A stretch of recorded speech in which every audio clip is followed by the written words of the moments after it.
천여고 진로교사 이영진입니다. 요즘에 한국의 이공계 인재가 해외로 많이 유출되고 있는데 여기에 대해서 궁금증을 가지고 한번 조사를 해보았습니다.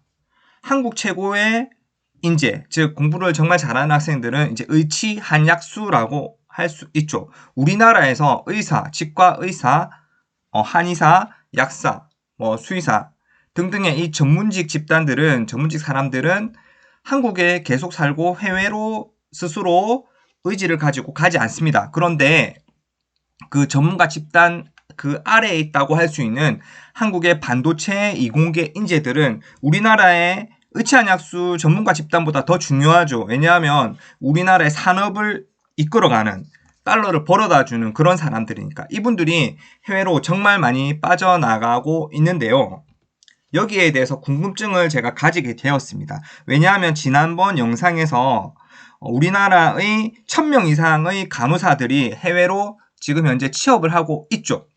그래서 제가 최근 20년 동안 2005년부터 2024년까지 한국에서 미국 영주권을 취득한 인원수가 얼마나 되는지 한번 찾아보았는데 좀 깜짝 놀랐습니다. 약 30만 명이 넘더라고요. 안동 인구가 15만 명인데 거의 2배쯤 되죠. 제 방송을 듣는 분도 아마 깜짝 놀랄 수도 있습니다. 왜냐하면 20년 동안 이렇게 많은 한국인들이 미국 영주권을 취득했다고. 그러면 실제로 건너간 사람들은 영주권을 취득하지 못했던 사람까지 합치면 이 30만 명보다 훨씬 넘겠죠. 그리고 미국 내 이민자 중에서 이공계 종사 비율을 찾아보니까 약 23%인데 여기서 스템이라고 되어 있죠. 사이언스, 과학, 테크놀로지, 기술, 엔지니어, 공학, 매스는 이제 수학이겠죠. 이런 이공계에 종사하는 이민자의 비율이 약 23%인데 그 중에서도 한국인들의 이민자 중에서 이공계 종사 비율은 보수적으로 잡아도 25%보다 높습니다. 요즘에 30% 넘고요.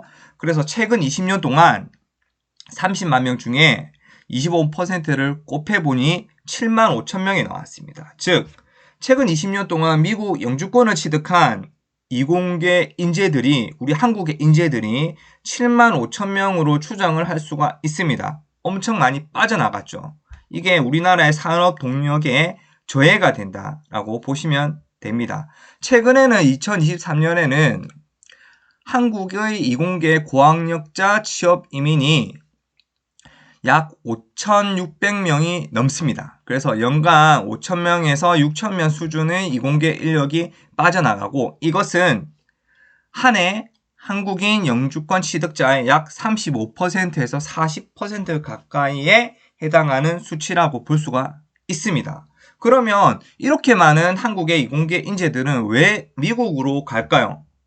만약에 이분들이 삼성전자, 삼성 엔지니어링, SK 등 한국에 있다면 받을 수 있는 연봉이 보시면 밑에 들어가서 2년차 때까지는 약 5,700만 원에서 7,400만 원.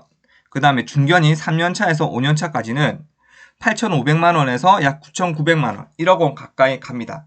그리고 시니어라고 해서 약 6년차 이상이 되면은 1억이 좀 넘습니다. 그런데 이 한국의 이공계 인재들은 이러한 이 정도의 연봉에 만족하지 못한다는 거죠.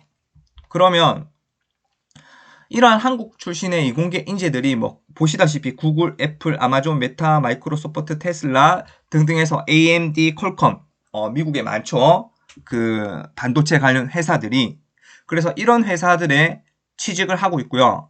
또 한국에 또 더 공부 잘하는 사람들은 요즘에 인공지능이죠. 인공지능 소프트웨어. 그래서 첨단 분야에서 채용이 두드러 치고 있습니다. 그러면 이분들이 만약에 미국으로 건너가면 처음에 얼마를 받냐? 아까 우리나라에서는 6천만 원이 안 되었었는데 이분들은 약 2억 원 가까이 받을 수가 있습니다. 특히 이공계 인재들이 실리콘밸리 지역에 많이 가겠죠. 미국 서부에 있는. 그래서 처음에 갔을 때 2억 원 수준으로 받다가 나중에 시니어, 연차가 쌓이게 되면은 자기 본인의 실력이 있다면 연봉 협상을 통해서 4억 원 가까이 받을 수 있고요. 이것은 뭐 스톡옵션, 주식, 성과급 다 포함해서 이 정도의 연봉을 받는다라고 합니다. 그러면 관리자급이 되면 보시다시피 우리나라 돈으로 3억 5천만 원 이상 5억 5천만 원, 즉 5억 원을 넘길 수가 있습니다. 그리고 우리나라에서 정말 그 잘하는 인공지능 AI 박사급들은 미국에서도 엄청 실력자겠죠. 이분들은. 그래서 약 10억에서 12억 원. 그리고 핵심 인력은 수십억 원이겠죠. 이렇게 받을 수 있는데 미국 같은 경우에는 또 삼성과는 다르게 보시면 RSU라고 해서 양도제한 조건부 주식, 스톡옵션, 직원 주식 매입 제도, 다양한 주식 보상 제도가 있습니다. 미국은 성과급도 빵빵하고요. 그래서 이런 연봉을 받으면서 정말 엄청난 자산의 상승 효과가 자기한테 자기가 누릴 수 있겠죠. 그래서 미국으로 이렇게 건너간다라고 보시면 되겠습니다. 그래서 우리나라랑 비교해보면 연봉의 격차가 작게는 2.5배에서 10배까지 달한다라고 보시면 됩니다. 우리나라에서는 삼성전자에서 2억 3억 원이 그 미국에서 다시 또 수입해오는 그런 반도체 핵심 인력한테 주는 돈이 2억에서 3억 원이 상한선인데 미국은 뭐 처음에 들어올 때 애가 어느 정도 실력만 있으면 연봉 2억 원 이상을 보장하고 있으니까 이 연봉의 돈의 차이가 엄청 크죠. 그래서 영어만 제대로 된다면 한국의 이공계 인재들이 매년 수천 명씩 미국 연주권을 지금 취득하고 취업하고 있습니다. 그래서 이거를 지금 현재 막을 수가 있느냐? 막을 수는 없을 것 같습니다. 제 생각에는.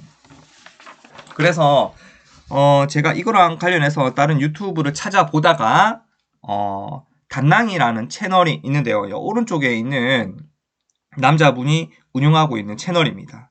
그래서 이분이 이제 한국에서 그 학창 시절에 그렇게 공부를 잘한 게 아닌데 뒤늦게 열심히 뭐 공부를 했다라고 하더라고요. 본인이. 그래서 삼성전자에서도 일도 하고 그 다음에 미국으로 건너갈 때 샌디에이고에 있는 퀄컴 회사에서 일을 하다가 이 샌디에이고에서 이제 바다가 엄청 좋았다라고 하더라고요. 그래서 거기서 이제 조건이 좋은 AMD로 이제 옮기게 되었는데 AMD는 이제 샌프란시스코 밑에 이제 산호세라고 있습니다.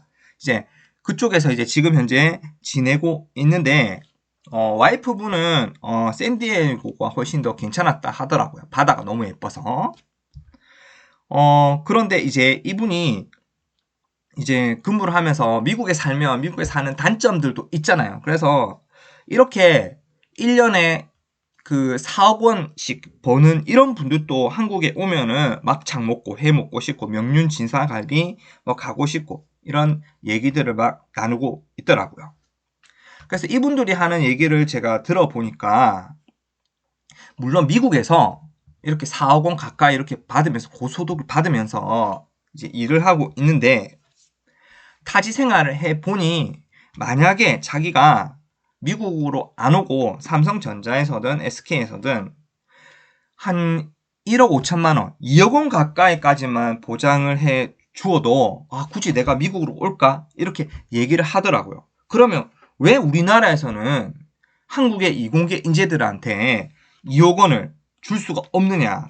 그 이유가 뭐냐? 이게 예민한 주제이기는 한데요. 그 이유가 뭐냐면 제가 펜이 없어서 지금 말로 설명을 하겠습니다. 한국의 고용 문화와 법은 그 우리나라 역사를 살펴보면 예전에는 뭐 쉽게 자르는 문화였잖아요. 그래서 피와 땀으로 만들어진 노동법이죠. 그래서 나중에는 이제 정규직을 보장하고 만 62세 그 다음에 호봉제라고 해서 나이가 많아질수록 호봉이 쌓일수록 돈을 많이 버는 그런 구조와 문화를 우리나라가 갖고 있습니다. 근데 이게 장점도 있지만요. 정규직 보장 장점도 있지만 반대의 급부로 나타나는 현상이 뭐냐면 그 부모님들은 이제 사기업에서도 그러니까 일을 많이 해봤지만 무능력한 상사라고 해서 나이가 그러니까 돈은 돈대로 받아가면서 일은 안 하고 젊은 사람들한테 맡기고 그 다음에 무능력한 상사도 정말 많이 봐왔지 않습니까? 지금의 한국 고용 문화와 법은 이것에서 벗어날 수가 없거든요. 뭐 저도 마찬가지입니다.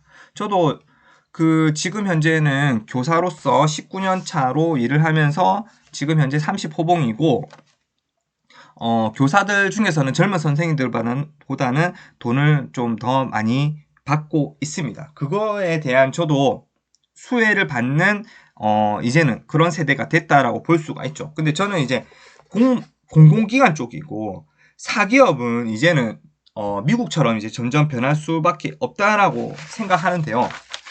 왜냐하면 삼성 같은 경우에도 인건비 탄력성이 지금 이 노동법 때문에 없어서 그렇지 나중에 법이 바뀌고 나면 한국의 인재들을 붙잡아 두기 위해서라도 1억 5천만 원, 2억 원씩 삼성전자가 줄 수 있는 그런 환경으로 우리나라가 변해가지 않을까 그런 생각을 해봤습니다. 왜냐하면 이분들이 미국으로 빠져나가서 미국의 산업을 키워주고 그래서 미국의 인재로 지금 일을 하고 있잖아요. 이분들을 다시 한국으로 돌아오게 하기 위해서는 그런 노동법이 예민한 주제이기는 한데 결국에는 우리나라가 산업이 살아남기 위해서는 바뀔 수밖에 없지 않나 좀 그런 생각을 저는 해보았습니다.